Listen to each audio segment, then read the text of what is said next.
Está con nosotros Graciela Cusinet, decana de la Facultad de Ciencias Políticas y referente del Frente Amplio Progresista en Mendoza. Graciela, buen día, ¿cómo estás? Buenos días, ¿cómo están? Bien, todo bien, un gusto saludarte. Igualmente. Graciela, no, queríamos conocer primero, bueno, sabemos ya la posición que tiene el Frente Amplio Progresista en Mendoza con respecto a la reforma judicial. Según tenía alguna información, ustedes estaban en contra de tres puntos fundamentales, ¿no? Exactamente, que son los tres puntos que están cuestionados, ¿verdad? Ujú. Que es la creación de las tres nuevas cámaras de casación, la limitación de las cautelares y la reforma de la forma de elección de los consejeros al Consejo de la Magistratura y también la modificación de la mayoría necesaria para la destitución de los jueces. Ujú. Esos serían los puntos diríamos, conflictivos para nosotros. Por qué la oposición a la creación de nuevas cámaras de casación específicamente? Bueno, en eso coincidimos con Berbisky también y con muchos otros juristas, en el sentido de que en realidad lo que hace es demorar aún más la definición de algunos juicios importantes, ¿no? O sea, los juicios que finalmente terminan en la Corte Suprema. Ujú. Eso nos parece que es una demora innecesaria en realidad, porque bueno, un poco el reclamo es agilizar la justicia, porque sabemos que es muy lenta y esto no justamente es un obstáculo más o un paso más que impide la celeridad en la resolución definitiva de los juicios. Ujú. Otro de los puntos que vos me decís es la politización del Consejo de la Magistratura. ¿Ustedes creen que con el aumento de la cantidad de miembros del Consejo de la Magistratura y la elección directa por el voto popular se politiza? Eh, yo diría, bueno, no sé yo la palabra politización cuando Ajá. simplemente hablé Ah, de no, que porque, perdón, porque estaba leyendo declaraciones que aparentemente Diario Uno ha tergiversado entonces porque decía que vos, Graciela Cusinet, había hablado de la politización del Consejo de la Magistratura. Discúlpame. no, probablemente ha sido un error. Yo he hablado de la partidización, ¿no es cierto? Ujú. Porque en general, bueno, sabemos que siempre la política forma parte de las decisiones judiciales, ¿no? O sea, la política entendida en un sentido amplio. El problema que vemos y que yo veo es el tema de la partidización, es decir, que los jueces los consejeros que van al Consejo de la Magistratura vayan en la misma boleta que los partidos políticos. Pensamos que esto es diríamos, una lesión a la autonomía de los jueces, Ujú. porque sería por lo menos previsible pensar que un consejero que ha sido elegido por un partido político no responda directamente a este partido político. Amplio. Cuando el Consejo de la Magistratura, por supuesto que sabemos que hay diferentes representantes de la sociedad civil y que representan también a la política, pero al ir directamente como parte de un partido político, esto permitiría pensar que habría una lesión o una disminución de la autonomía a la hora de Ujú. votar, sobre todo la destitución de los jueces, Claro. ¿no? Que además ahora se requeriría solamente una mayoría simple y no una mayoría calificada como los 2/3. De todas maneras, a ver, yo teniendo en consideración la conformación del Consejo de la Magistratura actual, me parece que la partidización del Consejo de la Magistratura existe más ahora que en la posibilidad de que vayan elegidos por partidos políticos, porque si contamos ahora que los representantes por la Cámara de Senadores son dos del Frente para la Victoria y uno de la Unión Cívica Radical, y los de la Cámara de Diputados son dos del Frente para la Victoria y uno de la Unión Cívica Radical, podría yo inferir que en este caso este Consejo de la Magistratura está más partidizado que en la posibilidad de una elección directa de sus integrantes. Sí, pero sabemos que hay otros que son representantes de los jueces y de los abogados Sí. y que esos de alguna manera controlan en el momento actual, ¿no es cierto?, con las mayorías actuales y requiriendo los 2/3, que también el hecho de requerir los 2/3 implica que es necesario un acuerdo, y esos acuerdos generalmente se producen cuando la falta es una falta suficientemente grave para que no pueda ser obviada incluso por aquellos que tengan una simpatía o una afinidad política con el juez en cuestión. De la otra manera, es decir, simplemente con la mayoría, o sea, mitad más uno, es peligroso. No quiero decir que va a ocurrir, porque esperemos, ¿no es cierto?, que los consejeros sean lo suficientemente honestos e independientes como para poder tomar una decisión de acuerdo a su buen saber y entender y a sus principios, ¿no? Pero por lo menos es peligroso en el sentido de que los jueces se sentirían amenazados, ¿no es cierto? Porque una simple mayoría, en este caso donde el Frente para la Victoria tiene mayoría, digamos, podría llegar a tener mayoría y elegir los consejeros, esto podría significar, diríamos, para los jueces una amenaza latente que aun cuando no se efectivizara, para ellos significara, ¿no es cierto?, una amenaza frente a la posibilidad de tomar determinadas decisiones jurídicas, ¿no es cierto? Sí. Entonces esto me parece que realmente, o sea, no le veo el sentido. Claro. Yo te preguntaría al revés, ¿cuál es la ventaja, ¿no es cierto?, de disminuir los 2/3 por la mitad más uno y partidizar la elección de los consejeros al Consejo de la Magistratura? O sea, te hago la pregunta al revés. ¿Y cuál sería, buen día Graciela Cucinet, Sí, yo quería buenos días. preguntarte, ¿cuál sería en realidad la posición o cuál sería el proyecto que plantean desde el lugar de ustedes como para modificar esto y sí avanzar sobre una justicia más democrática, con más velocidad, con más transparencia? Porque hoy por hoy sabemos que existen jueces, existen personas que responden a intereses y no justamente son los populares, sino de intereses corporativos. Entonces, ¿cuál sería su propuesta, digamos, claramente con respecto a esto y a otros temas? Por supuesto. Sí, indudablemente estar en contra de esta reforma no significa de ninguna manera avalar la justicia que tenemos actualmente. Una justicia que en los últimos 10 años ha puesto el 60% de los jueces. O sea que creo, discúlpenme, que el kirchnerismo no puede decir que no es responsable de la justicia que tenemos. Hay muchos proyectos que se están trabajando, que lo están trabajando equipos de juristas, ¿no es cierto? Incluso la misma justicia legítima tiene un proyecto muy interesante del cual se han extraído algunas partes nada más. Yo creo que un proyecto de reforma de la justicia, sin la menor duda, tiene que avanzar en generar mecanismos de designación de los jueces que sean absolutamente transparentes.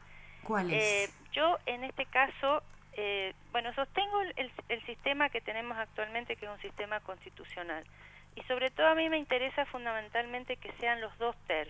Bien. La partidización o la elección popular de los jueces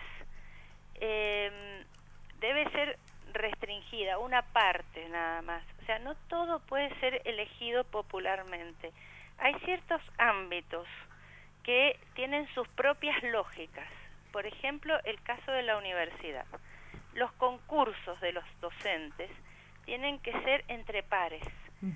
O sea, no siempre la democratización garantiza elegir a la mejor persona, Sí. a la más capacitada. Lo mismo, por ejemplo, en los ámbitos científicos. Son ámbitos donde el tema del concurso está dado fundamentalmente por la capacitación de los pares que lo definen, la capacitación y la honestidad, por supuesto. Entonces, estableciendo mecanismos donde realmente se garantice la transparencia en la designación de los jueces y que estos jueces sean controlados, sí, por un Consejo de la Magistratura, que ustedes saben que fue incorporado en nuestra Constitución en la reforma del 94. Me parece, incluso yo en esto comparto con la presidenta, cuando ella disminuyó la cantidad de miembros del Consejo de la Magistratura, que lo hacía por ahí un poco complejo en su funcionamiento. Por eso digo, hay muchos, indudablemente que ustedes me están preguntando que yo presente una reforma de la justicia en 2 minutos. No, ni Hay mucho muchos menos. equipos que están trabajando, equipos dentro del kirchnerismo también, que yo creo que no han sido suficientemente escuchados para la definición de esta reforma o de este proyecto de reforma. Creo que son apenas pequeños aspectos que terminan generando sospecha en la ciudadanía, porque no es una reforma global, que es un poco lo que estamos reclamando. Bien, yo, Graciela, me quedo con 2 o 3 cosas, porque el Consejo de la Magistratura está encargado de la designación de los jueces. Y de la remoción Y de la también. remoción de los jueces. Pero estamos hablando de la remoción, no estamos hablando de la designación. Vos mencionaste que el kirchnerismo había puesto la mayoría de los jueces en estos últimos tiempos. No el kirchnerismo, sino que durante la etapa kirchnerista, el 60% de los jueces han sido designados en este gobierno, durante este gobierno. Entonces, con este Consejo de la Magistratura. Entonces, digo, por ahí no se puede pensar que pensar en estos cambios en el Consejo de la Magistratura sería una forma de limitar la posibilidad de que el gobierno de turno pueda imponer la designación de los jueces. Y digo, en esto con la elección popular podría delimitarse bastante. A ver, digo, hago un escenario, ¿no? A ver si vos lo compartís. Digo, no es el mismo escenario, si querés, de 2011 con el 54%, a un escenario ahora donde en apariencia y según las encuestas de algunos medios opositores, la imagen de Cristina ha descendido bastante. es que no tiene que ver con que sea kirchnerista o no kirchnerista, o sea, por lo menos en mi caso particular no es eso lo que me preocupa que sea algún partido político el que ponga a los miembros del Consejo de la Magistratura, sea quien sea, porque son mayorías circunstanciales. Sabemos que en democracia las mayorías son circunstanciales. Entonces, no me parece correcto que los miembros del Consejo de la Magistratura sean elegidos por mayorías circunstanciales. Cuando justamente la justicia tiene que estar por encima de las coyunturas políticas o de la inmediatez política. En esto que nuestra democracia es una democracia representativa y republicana. Que sea republicana implica la división de los poderes. Uno puede estar a favor o en contra, ¿no es cierto? Hay otras formas de democracia. Hay democracias más directas, democracias populares, pero la que tenemos es esta. Y yo creo que, dadas las condiciones de la Argentina, es la democracia que más nos sirve para la defensa de las instituciones, para la persistencia y profundización de la democracia, para la garantía de los derechos humanos. O sea, en eso yo creo que es importante mantener la independencia de los poderes, mantener la autonomía del Poder Judicial, desligándolo de la partidización, en lo que la partidización implica. Ojo que yo no estoy en contra de los partidos políticos, pero es importante tener en cuenta que el ámbito de los partidos, de actuación de los partidos políticos, está referido solamente al Poder Ejecutivo y al Poder Legislativo. El Poder Judicial debe mantener una autonomía. Sé que es difícil, por supuesto, casi imposible, pero hay que tratar de llegar a eso. ¿Por qué? Porque es el control de los otros dos poderes. Es necesario cuando bueno, no voy a dar una clase, No. Pero realmente es necesario cuando los constitucionalistas en el siglo XVII, en el siglo XVIII y en el siglo XIX construyeron esta forma institucional, tuvieron muy en cuenta tratar de limitar al poder, ¿no? Esa era su gran obsesión, justamente porque, bueno, venían de las monarquías absolutistas, pero en general hay una inercia del poder en concentrarse. Es como una especie de ley de hierro, le llaman los sociólogos, ¿no? La ley de hierro de las instituciones, que es concentrar y ampliar el poder. ¿Sabés qué es lo que veo yo? Que me parece que en este juego al poder que menos se limita es al Poder Judicial.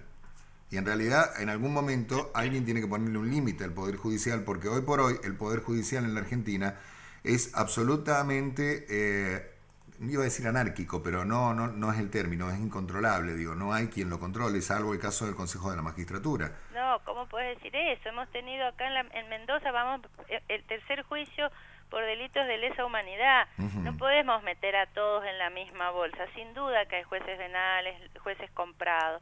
pero de ninguna manera podemos decir eso de la justicia argentina. Me parece que realmente es exagerado. ¿Vos creés realmente que la justicia argentina puede ser controlable? Sacando el caso de Miret, de Romano, digo, que han caído por otra situación y por otra presión. Me parece, digo, porque yo escucho permanentemente las críticas a Ollarvide y a todos los jueces que dicen ser leales al gobierno o adictos al gobierno. Y sin embargo, si estuviese yo parado en la oposición, vería con desagrado que siguen ahí. Sí, no, realmente es muy desagradable verlos ahí, indudablemente. Graciela, acá no han funcionado los mecanismos. Realmente podría haber habido mecanismos, pero además hay muchos jueces que han sido suspendidos, o jueces que han sido sacados de sus cargos. No es que no haya posibilidades. Yo creo que sí, yo creo que hay que hacer que los mecanismos funcionen. Graciela, una última pregunta para ir cerrando, que tiene que ver, vos recién dijiste que no todo puede ser elegido popularmente. ¿Por qué? Porque hay espacios que tienen sus propias normas y reglas, es lo que Bourdieu llama campos. No está, o sea, que toda la sociedad no está capitada para poder elegir jueces. Ese es el yo sé cuál es el intento que, o sea, yo sé que diríamos, me arriesgué cuando dije esto, porque puede ser usado de una manera poco clara, o se me puede poner palabras que no quise decir. Lo que quiero decir es que hay ámbitos que tienen sus propias reglas y normas. Uno es, para darte un ejemplo a lo mejor más claro, es el ámbito científico. ¿No? Es decir, el ámbito científico no está definido por elecciones populares. No se decide qué es cierto o qué no es cierto en votación. No se eligen los científicos del CONICET en votación, por darte un ejemplo. Otro campo, por ejemplo, es el campo artístico. Lo artístico lo definen los artistas, es así. O sea, tiene su propia lógica, sus propias normas y sus propias definiciones de qué es estético, qué no es estético. Otro campo es el campo académico, y en mi concepción otro campo es el campo jurídico o judicial. Sí. Porque realmente hay lógicas internas y hay disciplinas y hay ciencias internas que no todo el mundo conoce. Yo, por ejemplo, también creo que sería muy peligroso el juicio por jurados. Lo hemos visto en las películas permanentemente, sí, donde los jurados son muy proclives a ser influidos por la opinión pública. Ahora, Graciela, yo comparto con vos esto en cierta medida, pero la decisión que tome un juez me parece que implica mucho más o puede lesionar severamente mucho más algunos, digamos, personalmente, que la decisión que tome un científico o que la decisión que tome un artista. No entiendo la pregunta. Claro, digo, me parece que el juez, vos lo ponés en un grado de igualdad en cuanto a la elección por sus pares, pero me parece que la actividad de cada uno, que un artista tome una determinada decisión puede influir con un público restringido que es el público de ese artista. Un juez que tome una determinada decisión puede influir sobre una mayoría bastante más interesante. Sí, mucho más, entonces a mi favor, mucho más a mi favor. ¿A vos te parece? Sí, totalmente. Porque lo que nosotros tenemos que juzgar cuando elegimos un juez, ¿no es cierto?, debe ser su capacitación. Y eso muchas veces está por afuera de las posibilidades, incluso de cualquiera, diríamos, de tenerlo en cuenta. No es tan fácil. Yo te doy el caso de los profesores cuando se eligen por jurados, ¿no es cierto?, por concurso. Se coloca personas que estén capacitadas para definir si esa persona a su vez está capacitada para ocupar el cargo. Requiere de toda una búsqueda de información que creo que está totalmente por afuera de las posibilidades de la elección masiva. Y esto no es de ninguna manera desacreditar o desvalorizar a las elecciones populares, de ninguna manera. Es más, yo he sido y soy una persona que ha ampliado las posibilidades y la participación. Acabo de votar a favor de la reforma del Estatuto Universitario que establece el voto directo. En la facultad he sido la promotora de una ordenanza que también establece desde hace 8 años el voto directo, que le ha dado a los estudiantes el 40% de peso ponderado en la elección de los directores de carrera. Pero sin duda reconozco que esto no es una, diríamos, una máxima que puede ser extendida en Bien. todos los campos de la vida social. Graciela, antes de ir a la tanda, agradeciéndote esto, una última pregunta que tiene más que ver con lo político. Tu opinión acerca del acuerdo entre Carrió y Pino Solanas en Capital Federal. No conozco mucho, y te lo dije cuando me llamaron, conozco lo que he leído en el diario. A mí me parece que todas las alianzas son positivas. El FAP está tratando de construir un frente más amplio en Capital, donde sabemos que está muy fragmentado.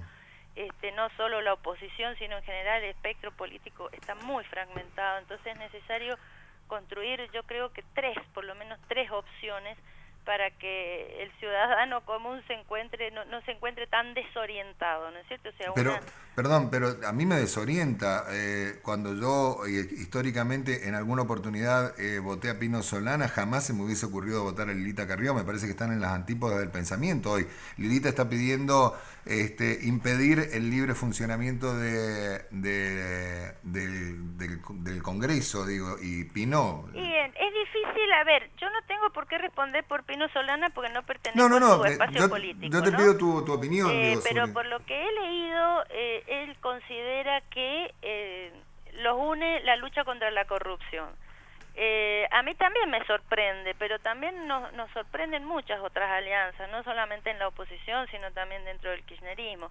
Habría por ahí que preguntarles, ¿no es cierto?, cuáles son los motivos que los están llevando a establecer este tipo de alianza. En definitiva, yo creo que esto se va a resolver en las PASO. Ahí se verán cuáles son las alianzas más coherentes para la gente y esa será la que predominará. Gracias, Graciela. La última, ¿vos también creés como Wiener que el populismo es el responsable de las muertes en Venezuela? No, vos sabés que no lo creo. Bien, me dejas mucho más tranquilo. Por supuesto que no, y he escrito bastante sobre ese tema, así que si te metes en internet vas a encontrar varios artículos. Sí, he leído, pero necesitaba hacerte la pregunta. No, absolutamente no. Creo que en las muertes en Venezuela se deben a la oposición de derecha, que además todos los muertos han sido chavistas, o sea que no hay ni siquiera posibilidad de discutirlo. Graciela, muchísimas gracias. No, muchas gracias a ustedes. Hasta luego. Hasta luego. Hablábamos con Graciela Cusinet, responsable del Frente Amplio aquí en Mendoza.